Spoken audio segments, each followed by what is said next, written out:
Graça, paz e misericórdia da parte de nosso Senhor Jesus Cristo. Bem-vindo a você que nos acompanha para mais uma Escola Bíblica Dominical. Estamos comentando a lição de número 8 desse terceiro trimestre de 2023.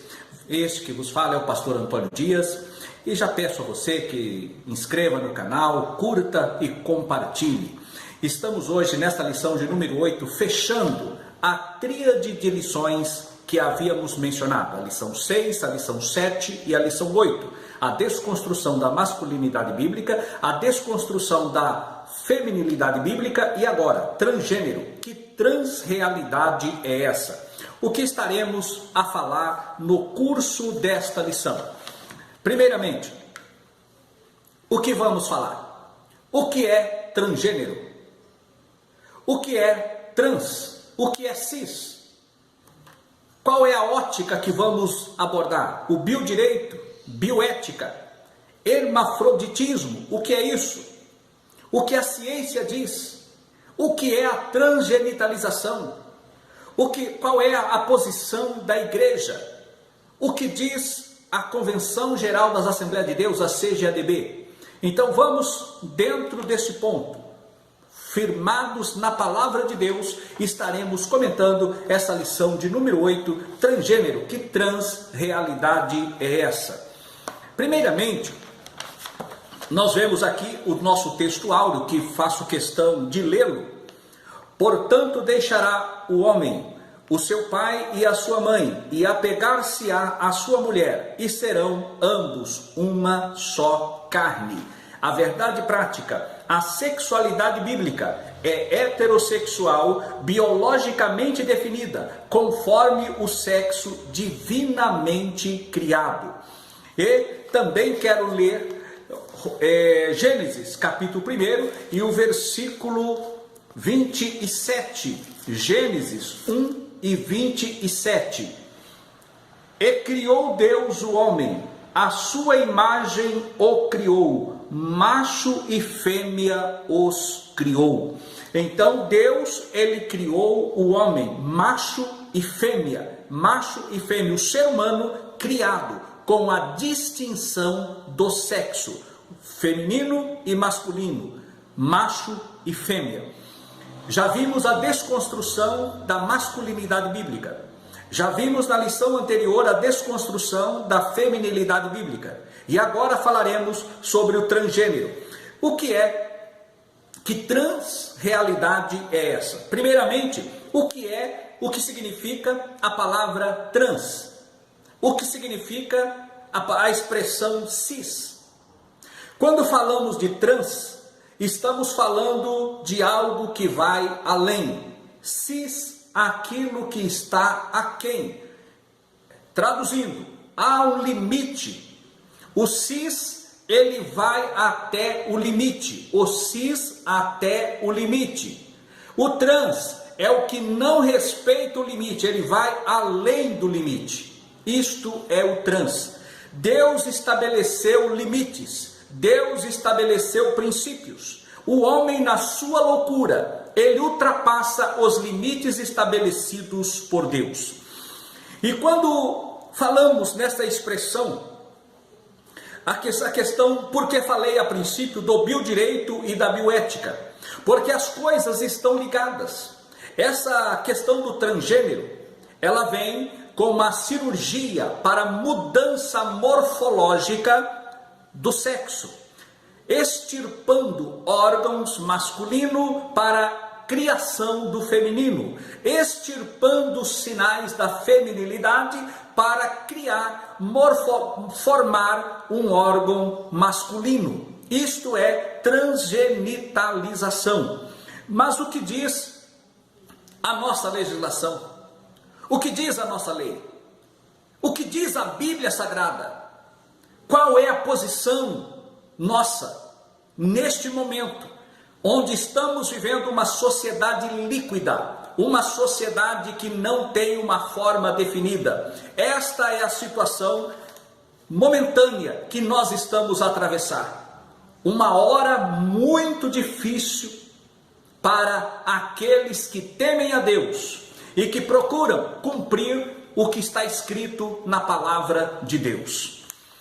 Quando, logo no primeiro ponto, aqui da nossa lição, o nosso comentarista, pastor Douglas Batista, ele vai apresentar o seguinte: biblicamente, os seres humanos possuem um sexo biologicamente determinado de conformação heterossexual. Ou seja, Deus não criou ambiguidade. Deus não criou coisas deformadas, mas Deus criou o que é correto. Deus não criou um terceiro sexo. Deus criou apenas dois, macho e fêmea. Agora, quando no tópico primeiro da nossa lição vai falar compreendendo o pensamento da transgeneridade, identidade de gênero, gênero e transgênero, transgênero e sexualidade. Ao abordar esse ponto, eu não posso deixar de fazer aqui uma colocação acerca de um trabalho que foi produzido na Universidade Salesiana, um trabalho que tratou-se sobre a bioética e o biodireito. E aqui, foi no ano de 2006, esse trabalho foi abordado, esse assunto, e tem algo aqui interessante que eu gostaria de fazer menção para o enriquecimento, para esclarecimento, para aprofundamento daquilo que pode ser usado em sala de aula nesta lição de número 8. Nós vemos primeiramente o que é a transgenitalização. Definindo o que é transgenitalização, nós vamos ver que o que leva a motivação para essa mudança. Primeiramente, nós temos as questões de deformidade, de anomalias, de má formação do feto, ainda no ventre, por alguns problemas de saúde dos pais, pode gerar ali uma criança com deformidades. E as pessoas podem sair com a má formação ou com a aparência de ambos os sexos. Isso é raríssimo acontecer, mas acontece. Na Unicamp, aqui em Campinas, há vários casos que é tratado e discutido nessa questão. E por exemplo, qual é a posição a princípio? Quando questionado, a igreja se posicionou que quando acontece essa questão da má formação ou da dupla formação de sexos, deve-se optar, fazer ainda a cirurgia antes dos 2 anos de idade, e que se opte por aquela formação prevalecente. Geralmente, quando há essa ambiguidade, sempre há um dos sexos que prevalece em relação ao outro. E o posicionamento das Assembleias de Deus é que se preserve aquele que tem a maior prevalência, que se seja feita a cirurgia nestas condições. Porém, nós vemos aqui o primeiro caso, o que é a chamada hermafroditismo, né? Primeiro vamos tratar desse caso, vou mostrar o que é o ser pseudo-hermafrodita. Segundo a mitologia, o filho de Hermes, que era o deus da guerra, o deus da sabedoria, juntamente com Afrodite, que era a deusa da sensualidade, teve um filho.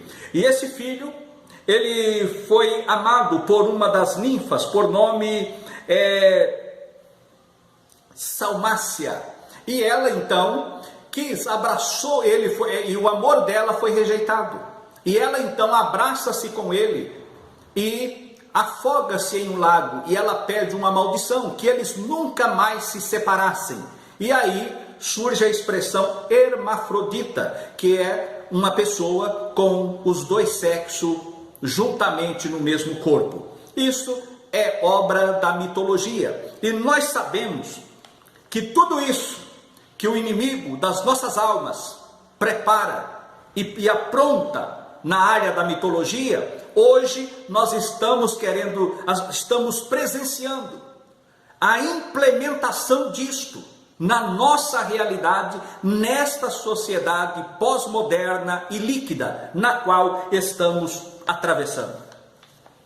Quero fazer menção à primeira cirurgia de mudança de sexo, de transgenitalização. Ela ocorreu em 1952.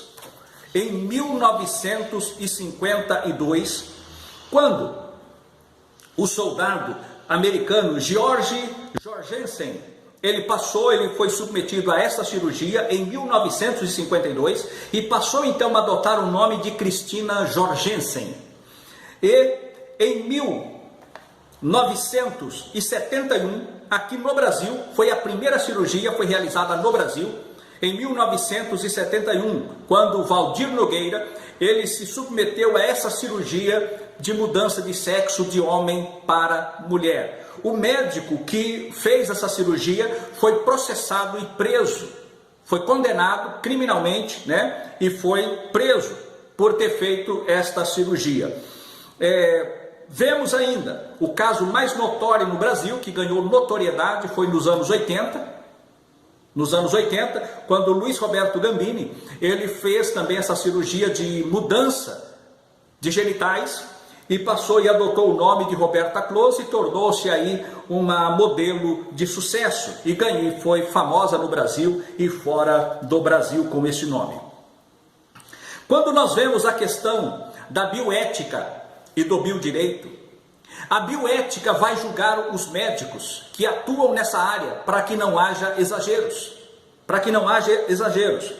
E também, o biodireito é o arcabouço legislativo que vai apoiar ou não, condenar ou não, estabelecer limites para a realização desse tipo de cirurgia.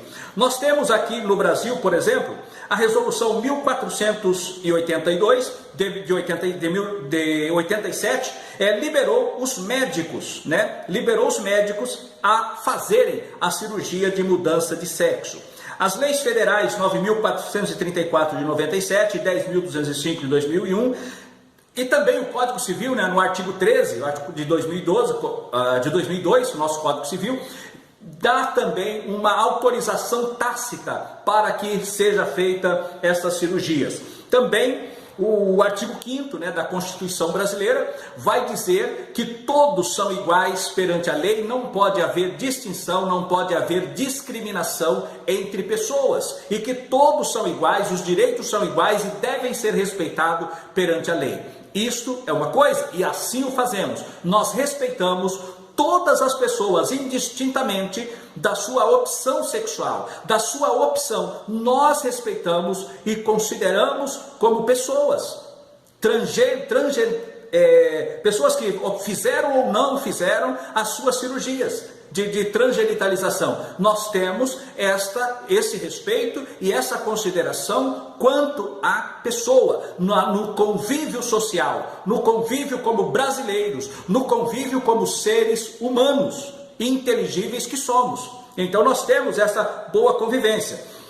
Agora, o artigo 199 da nossa Constituição e o parágrafo 4º, ele vai também abrir uma porta para uma legalização ou um amparo, ainda que tacitamente, mas está escrito, não está de forma taxativa, mas de forma tácita. Está ali quando fala da remoção de órgãos, no artigo 199, parágrafo 4º da nossa Constituição Federal.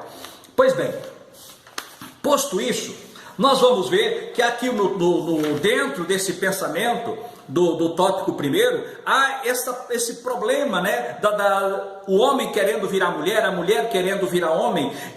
Uma coisa é certa, a aparência morfológica não muda o que está no seu interior. Porque a Bíblia vai dizer, aqui no tópico 2 da nossa lição, vai abordar a questão do gênero na Constituição, na visão bíblica.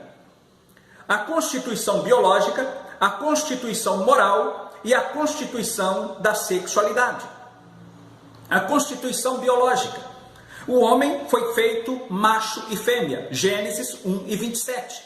usada a expressão Zahar para homem e Nekvá para mulher, ou no caso fêmea, macho e fêmea.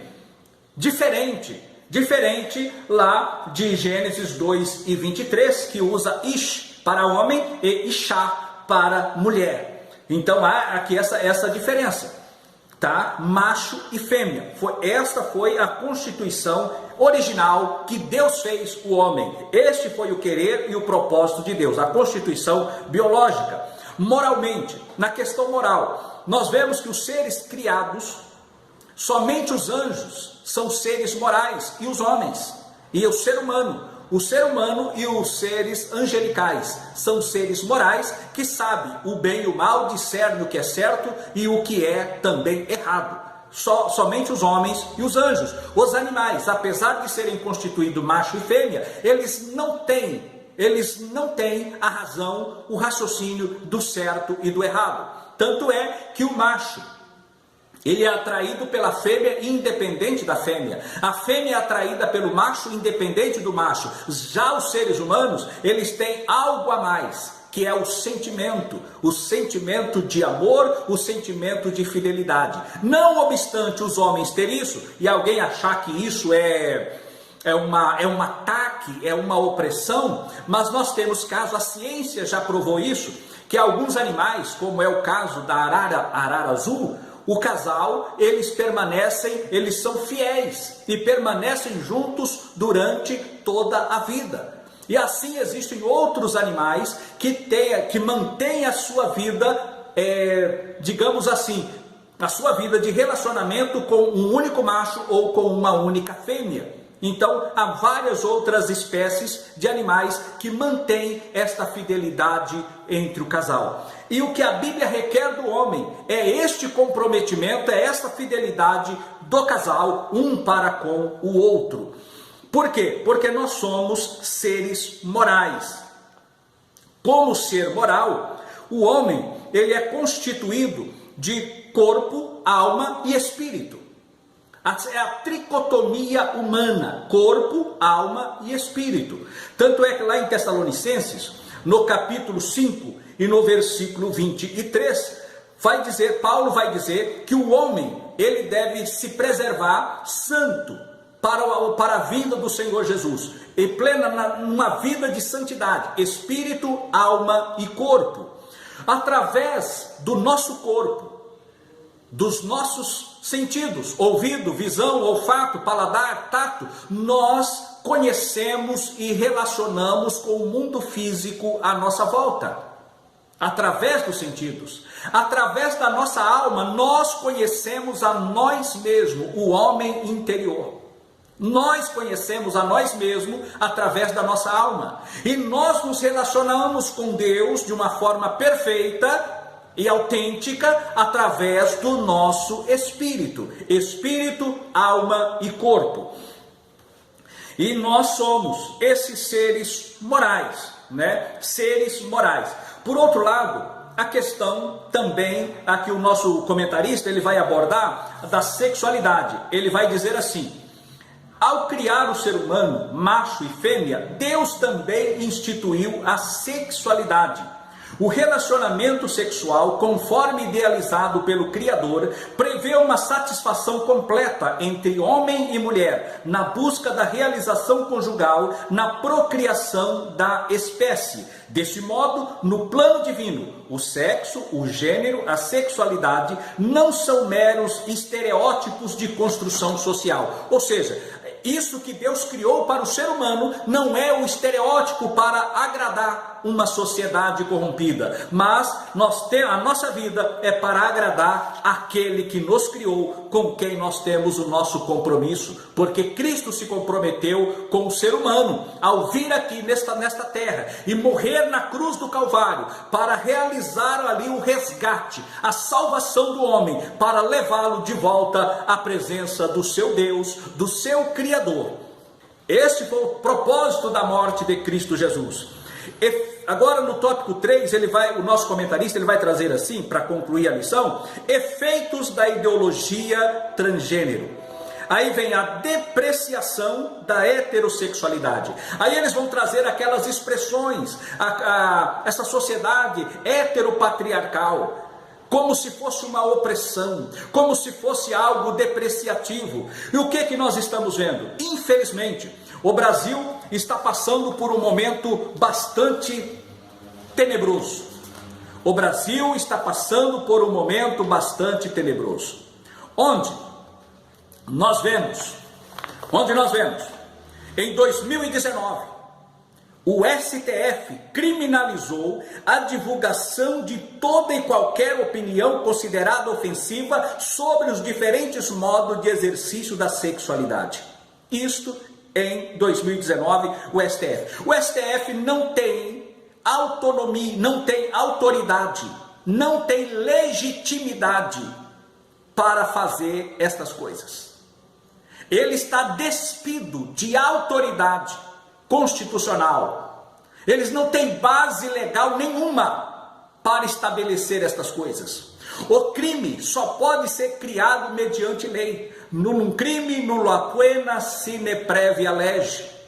Nullum crime, nulla pena, sine previa lege. Esse princípio que está no nosso Código Penal está sendo totalmente ignorado pelo STF, que agora e ainda coloca, porque nós respeitamos as minorias, mas mas o que está sendo definido, o que está sendo colocado é para que a minoria suba em cima e escravize a maioria. Não, isso é errado. Nós não concordamos, nós não compactuamos com isso. No entanto, é isso que nós estamos presenciando dia após dia em nosso país, infelizmente. Aí nós vemos as construções das narrativas. Eles rebelam contra a própria Constituição biológica. E eles apontam ainda, porque uma pessoa que se submete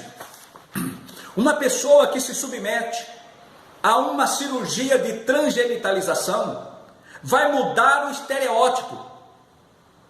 Vai mudar assim, né? Vai ter aquela mudança aparentemente estranha.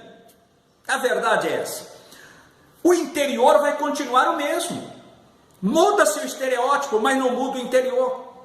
Não muda o interior. A essência interior não muda. O macho vai continuar macho a vida toda, a fêmea vai continuar fêmea a vida toda, apesar do estereótipo. Apesar do estereótipo mudado e transgredido. A verdade é esta. E nós encontramos ainda, aqui o nosso comentarista, ele vai apontar assim, por exemplo, em 2017, a Associação de Pediatras Americanos publicou que conflitos entre mente e corpo devem ser corrigidos pelo alinhamento do gênero, mente com o sexo anatômico, corpo, e não fazendo intervenções invasivas no corpo. Letra B, meninos não nascem com cérebro feminilizado e meninas não nascem com cérebro masculinizado. C, a ideia de pessoas presas no corpo errado é uma crença ideológica que não tem base na ciência rigorosa. Não, tá aí. Isso aqui é ciência. Isso aqui é ciência. A medicina explica esses detalhes e nós não podemos ignorá-los. Não podemos ignorá-los para atender um capricho nosso. Um capricho nosso. E por fim, nós vamos ver a linguagem neutra.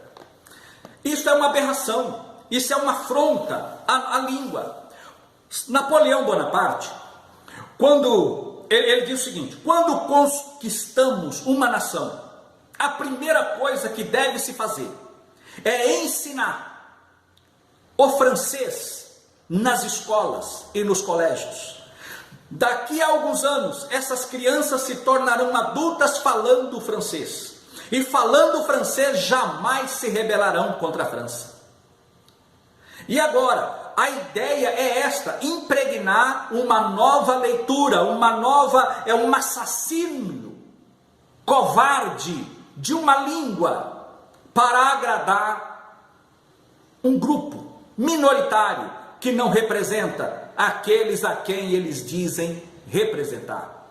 E nós devemos ficar com o que diz a palavra de Deus. A Bíblia, ela vai apontar pecado independente da cor, independente do sexo, independente da posição social, independente se é rico, se é pobre, se é rei, se é empresário, ou se é uma pessoa que ocupa os mais baixos, os cargos, né, menos importante numa corporação. Independe da posição social, independe disso. A questão do homem é uma questão espiritual. O pecado, ele alcança a todos. O pecado alcança a todos. E pelo pecado, o homem é condenado.